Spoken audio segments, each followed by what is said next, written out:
One of the biggest disappointments when making chocolate chip cookies is having them spread out so they're completely flat.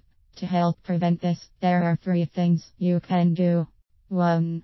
Cream the butter and sugar thoroughly. Start with room temperature butter and cut it into cubes. You can tell if it is room temperature by gently pressing a finger on the butter. If it leaves a slight indentation, it's just right. Beat it on a low speed for about 30 seconds or until it's creamy.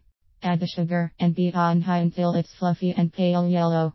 Scrape the sides of the bowl several times so that it's all blended in.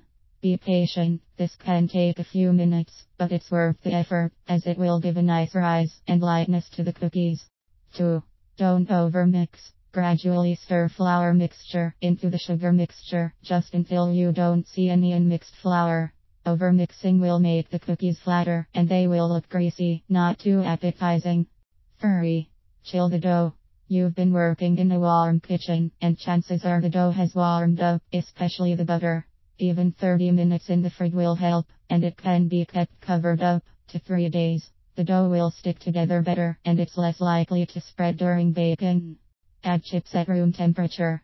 If they get too warm, they soften and are apt to blend into the batter. If they seem to be too warm, they could be refrigerated for a few minutes.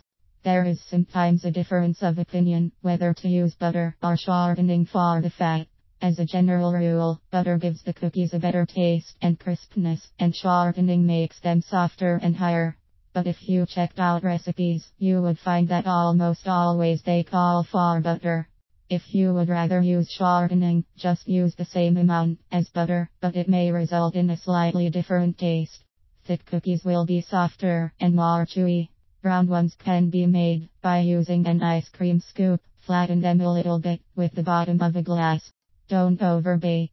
They will keep on cooking and getting more crisp as they cool, so it's a good idea to take them out of the oven before they are totally baked. Shiny metal pans help to keep them from getting burned on the bottom. Make sure to cool the pan before making another batch of cookies. Place the pan on the center rack and rotate it halfway through the baking time so they all cook evenly. Warm a cold cookie in the microwave for just a few seconds. Be careful, too long, and they will get totally hard. The chips will be oozy, and the nuts will have a more pronounced taste. Delicious.